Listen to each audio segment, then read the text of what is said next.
नमस्कार नमस्कार नमस्कार। आशा करता हूँ आप अच्छे होंगे, खुश होंगे, मस्त होंगे और बिंदास होंगे।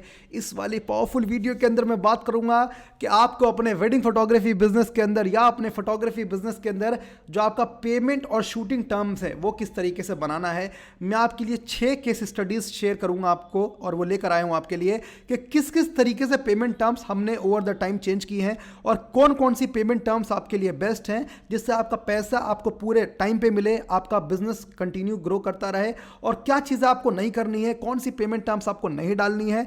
और ये सारा जो एक्सपीरियंस मैं शेयर कर रहा हूं अपने पिछले कुछ सालों के वेडिंग फोटोग्राफी बिजनेस के एक्सपीरियंस से शेयर कर रहा हूं।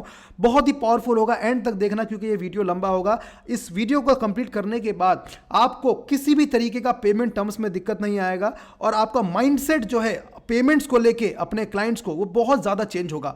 और क्या गलतियां मैंने करी हैं सब शेयर करूंगा। राइट, आगे बढ़ने से पहले अपना इंट्रोडक्शन देता हूं। मेरा नाम अब्दुल्ला अंसारी है और मैं एक फोटोग्राफी बिजनेस कोच हूं। मैं पूरे इंडिया में फोटोग्राफर्स को ये सिखाता हूं, समझाता हूं कि किस तरीके से अपना खुद का वेडिंग फोटोग्राफी बिजनेस या फोटोग्राफी बिजनेस स्टार्ट करें, ग्रो करें और बढ़ाएं दूसरे शहरों के अंदर, और कम से कम 2 लाख रुपए महीना कैसे कमाएं। राइट, सो इस चैनल पे आपको सारा कंटेंट फोटोग्राफी बिजनेस या वेडिंग फोटोग्राफी बिजनेस से रिलेटेड मिलेगा। और अगर आपने चैनल को सब्सक्राइब नहीं किया अभी सब्सक्राइब कर लीजिए, बेल आइकन को दबा दीजिए, अभी जाके कर दीजिए। राइट, एंड हर वीडियो मेरे चैनल पे आपको दोनों लैंग्वेज में मिलेगी, इंग्लिश और हिंदी। इंग्लिश लैंग्वेज आपको डिस्क्रिप्शन में मिल जाएगा। अब आते हैं केस 1 पे। ये केस 1 क्या है, इस पे बात करते हैं। केस 1 क्या है? तो दोस्तों ये वो केस है जब मैंने अपना सबसे पहले 2017 में जब अपना वेडिंग फोटोग्राफी बिजनेस स्टार्ट किया था, और मुझे कोई भी बताने वाला नहीं था कि पेमेंट टर्म्स कैसा होना चाहिए, तो मैंने ये शेयर किया था। केस 1 क्या है?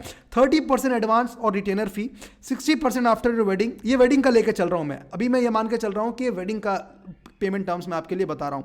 तो 30% एडवांस लेता था मैं, या उसको रिटेनर फी भी बोलते हैं। 60% आफ्टर वेडिंग लेता था, और 10% लेता था जब एल्बम डिलीवर्ड हो जाती थी। अब इसके अंदर सबसे बड़ा चैलेंज मुझे यह आता था कि जब तक मेरी क्लाइंट फोटो सिलेक्ट नहीं करता था तब तक मेरा 10% पेमेंट नहीं आता था। हो सकता है मैंने क्लाइंट को वीडियोस भी एडिट करके दे दिया हो, सब कुछ फाइनलाइज हो गया हो ये 60% लेने के बाद, लेकिन ये 10% की वजह से मेरा बहुत सारा अमाउंट मार्केट में फंसा रहता था, और बहुत सारा अमाउंट कई क्लाइंट एल्बम लेते भी नहीं थे, और फिर हम भी काम करते रह जाते थे, पेमेंट स्टक हो जाता था। कई साल तक हुआ, एक 1.5 साल बाद जाके हमारी पेमेंट आई। ये सबसे ही ज़्यादा अनप्रोफेशनल पेमेंट टर्म्स है, कभी मत रखिएगा वेडिंग फोटोग्राफी बिजनेस के अंदर। ये मैं मिस्टेक बता रहा हूं कि क्या आपको नहीं करना है, क्या करना है। पेमेंट टर्म्स ऐसा रखिए कि जितना आपने काम किया उसका पैसा आपको मिल जाना चाहिए। अगर क्लाइंट से पेमेंट नहीं आ रही है तो वो उस चीज़ की नहीं आनी चाहिए जो आपने उसको डिलीवर नहीं की है। सपोज करिए आपने उसको एल्बम डिलीवर नहीं की है, तो उतना ही पैसा उसके पास होल्ड पे रहना चाहिए जितना आपको एल्बम को प्रिंट करवाने में, डिजाइन करवाने में लगेगा। राइट, केस स्टडी 2, इसके अंदर क्या है? केस 1 को मैं वो कर देता हूं, बंद कर देता हूं। केस स्टडी 2, 30% एडवांस और retainer fee, 60% after your wedding, 5% after your videos are finalise, and 5% on album delivery. ये चीज़ हमने बाद में करी। हमने 30% एडवांस लेना स्टार्ट किया, 60% आफ्टर वेडिंग लेना स्टार्ट किया, 5% जब क्लाइंट की वीडियो फाइनलाइज हो जाती थी। अब समझिएगा यहाँ पे फर्क।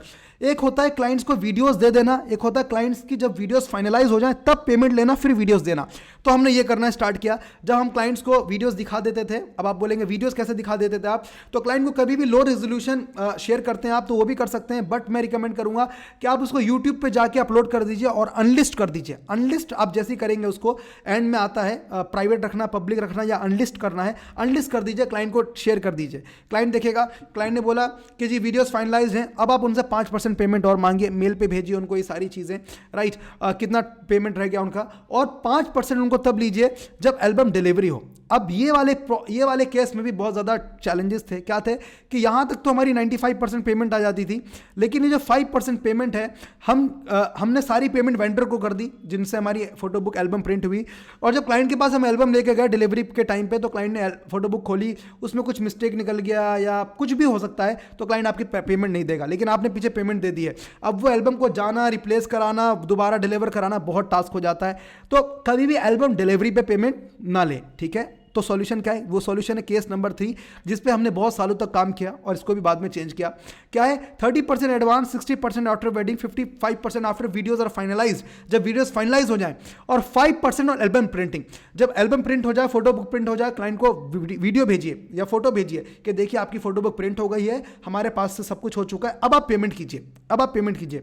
आप एक चीज समझिए, आप अमेजोन पे जाते हैं, फ्लिपकार्ट पे जाते हैं, कहीं भी जाते हैं, तो आप पहले सामान नहीं खोलते, पेमेंट करने के लिए। आप पहले उसको कैश ऑन डिलीवरी देते हैं, घर पे जाके सामान लेकर जाते हैं और फिर उसको खोलते हैं और फिर उसको देते हैं, देखते हैं और फिर कुछ दिक्कत होती है तो आप उसको रिटर्न कराते हैं, राइट। लेकिन हमारे केस में फोटो बुक हो गई, एल्बम पहुंच गई, फोन करके हम आप पेमेंट मांगते हैं, क्लाइंट आजकल करता है, कुछ दिक्कत आ जाती है, घर वाले कुछ प्रॉब्लम बता देते हैं, आपका पेमेंट स्टक हो जाता है। आपकी क्लाइंट की फोटो बुक एल्बम जैसे ही प्रिंट हो उसको बोलिए कि sir please do the initiate the payment, mail भेजिए उसको और पेमेंट लीजिए। ये हमने बहुत टाइम तक चलाया। अब जो हमारे यहाँ केस स्टडी, फिर हम शिफ्ट हुए इस पे, केस नंबर 4 पे 50% हमने एडवांस लेना स्टार्ट किया, रिटेनर फी या एडवांस। 40% आफ्टर वेडिंग, 90% हमने लिया। पर इस केस में हम 50% एडवांस लेने लगे, ठीक है। 30% से 50% हमारे हाथ में पैसा ज़्यादा आने लगा, बाकी सब कुछ सेम था। 5% जब वीडियोस फाइनलाइज हो जाएं और 5% फोटो बुक्स जब प्रिंटेड हो जाएं। लेकिन अब हमने ये वाला चीज़ इंट्रोड्यूस किया, 50% एडवांस, 50% आफ्टर वेडिंग। आप बोलेंगे अब्दुल्ला इतना तो मैं नहीं कर पाऊंगा। बहुत सारे फोटोग्राफर जब इस बिजनेस को स्टार्ट करते हैं तो शायद यहाँ तक सोच नहीं पाते कि कैसे हम क्लाइंट को बिना कुछ दिए ये पेमेंट टर्म्स बोल दें कि 50% एडवांस रिटेनर फी कर दो हमको और 50% आफ्टर वेडिंग दे दो। दोस्तों यहाँ तक पहुँचने के लिए आपको बहुत कॉन्फिडेंस चाहिए होता है। जब आप बहुत काम कर लेते हैं, जब आपको अपने काम में कॉन्फिडेंस आ जाता है तो वो आपके बातों से झलकता है सामने वालों को, जब आपका एक ब्रांड नेम बिल्डअप हो जाता है तो आप ये पेमेंट टर्म्स पे आ सकते हैं। और मैं आपको यही वाला रिकमेंड करूंगा, राइट। और ये हम लोग करते हैं, दिल्ली के अंदर हम लोग ज़्यादा काम करते हैं। हम क्लाइंट से बहुत ओपन बोलते हैं 50% एडवांस और 50% आफ्टर वेडिंग करना है आपको किसी भी केस में। क्लाइंट मानता है तो ठीक है, अदरवाइज हम बोलते हैं नहीं सर हो नहीं पाएगा। बहुत ज़्यादा होता है तो हम फिर कुछ बीच का रास्ता निकालते हैं, बट मेनली हम बोलते हैं। देखिए जब तक आप बोलेंगे नहीं ना तब तक नहीं मिलेगा, आप मांगोगे नहीं तो मिलेगा नहीं, मांगना पड़ेगा, राइट। अब केस स्टडी 6 क्या है, 100% पेमेंट इन एडवांस। ये हम लोग नहीं करते अभी भी, राइट, बिकॉज यहाँ तक पहुँचने के लिए ये बहुत स्टूडियो हाउस, बहुत यूनिक स्टूडियो हाउस है जो इंडिया के हैं, बहुत ज़्यादा पावरफुल जो हैं, जो बहुत ज़्यादा पिछले 30-40 साल से काम कर रहे हैं, उनका नाम है, या फिर बहुत ज़्यादा ब्रांडिंग है, या फिर बैक्ड है, बहुत फंडिंग करी हुई है, उस केस में आप जा सकते हैं। लेकिन सून अगले 2-3 सालों में हम लोग 100% एडवांस पे शिफ्ट करने लगेंगे। ये आप तब कर सकते हैं जब आपकी ब्रांडिंग बहुत अच्छी हो, जब आपका नाम हो, जब आपका ऑलरेडी आपका मार्केट में क्रेडिबिलिटी बहुत स्ट्रांग हो, गुडविल बहुत स्ट्रांग हो, तो आप 100% पेमेंट एडवांस ले सकते हैं। 7 पॉइंट पे आते हैं। इन चारों पॉइंट पे आगे बढ़ने से पहले मैं आपके साथ 3 चीजें शेयर करना चाहूंगा।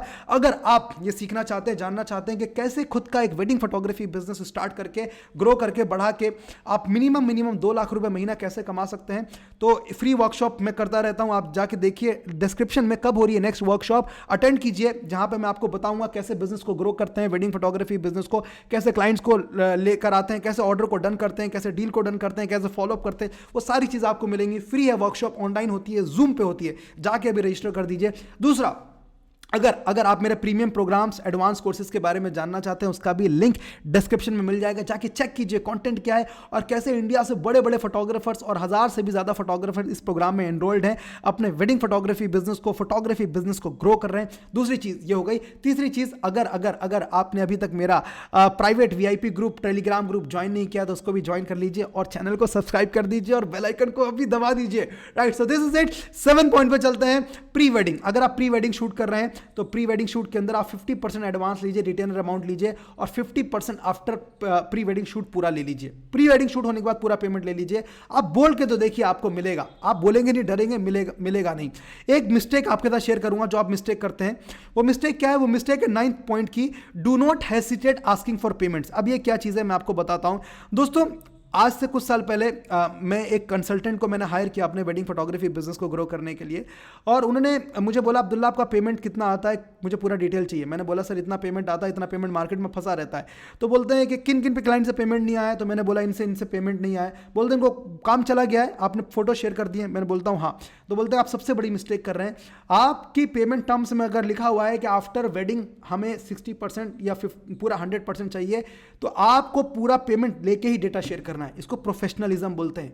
इसको ये मत सोचिए कि क्लाइंट क्या सोचेगा, आप पेमेंट ज़्यादा कर रहे हैं। यह आपका पेमेंट लेना आपका राइट है। अगर आपने काम किया है, शूट किया है, दिल से शूट किया है, आप उससे पेमेंट मांगिए जो पेमेंट टर्म्स में है, राइट। पहले मैं पेमेंट छोड़ देता था, अरे सर करा देना, और दोस्तों 3 महीना, 4 महीना, 5 महीने तक पेमेंट आती नहीं थी। किसी क्लाइंट के रिश्तेदार ने अगर काम में कोई कंसर्न निकाल दिया तो फिर वो पेमेंट और स्टक हो गया, राइट। सो दोस्तों, if you do not ask you will not get. After the wedding do not share any data share ही नहीं करना अनलेस पेमेंट टर्म्स आपके क्लियर ना हो, राइट। अगर वो आपकी पेमेंट अगर वो आप क्लाइंट आपके काम में कुछ भी कंसर्न लेकर आता है तो आपका पेमेंट तो वैसे भी स्टक हो जाना है। इससे अच्छा पहले पेमेंट ले लीजिए, फिर आपको उसको पोर्टफोलियो शेयर कीजिए। 8 पॉइंटर दोस्तों क्या है, your confidence will increase with the quality of your work. आप बोलेंगे अब्दुल्ला मैं कैसे 50% एडवांस और 50% आफ्टर वेडिंग मांग लूँ, ये क्वेश्चन आता है। दोस्तों आप स्टार्ट कर सकते हैं केस नंबर 3 से। तो केस नंबर 3 क्या है, मैं केस नंबर 4 भी अभी हटा देता हूं। मैं केस नंबर 4 से आप किस 3 से स्टार्ट कर सकते हैं। आप 30% एडवांस लीजिए अगर आप स्टार्ट कर रहे हैं, 60% आफ्टर वेडिंग लीजिए। ये आपको हमेशा मिलेगा। जब मैंने बिजनेस स्टार्ट किया था वेडिंग फोटोग्राफी का 2017 में, तब से मैं 90% आफ्टर वेडिंग लेता हुआ आ रहा हूँ। उसके बाद 5% वीडियोस फाइनलाइज होने पर लीजिए, एल्बम प्रिंटिंग पे 5% ले लीजिए।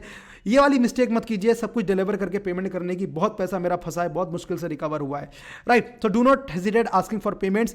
10, have the album billing separate. अगर आपकी फोटो बुक्स की वजह से पेमेंट अटकती है तो आप एल्बम की बिलिंग्स अलग कर दीजिए और अपनी शूट की बिलिंग अलग कर दीजिए। सपोज करिए आपका 1.5 लाख रुपए का शूट है 1.5 लाख का, तो 1.4 लाख आप शूटिंग और सिनेमा में डाल दीजिए, 10,000 रुपए फोटो बुक में डाल दीजिए। मेक श्योर कि आप कॉस्ट पर करें। ऐसा ना हो कि आपका उसमें जेब से पैसा लग रहा है। जो आपकी कॉस्टिंग पड़ती है उसी की बिलिंग करें।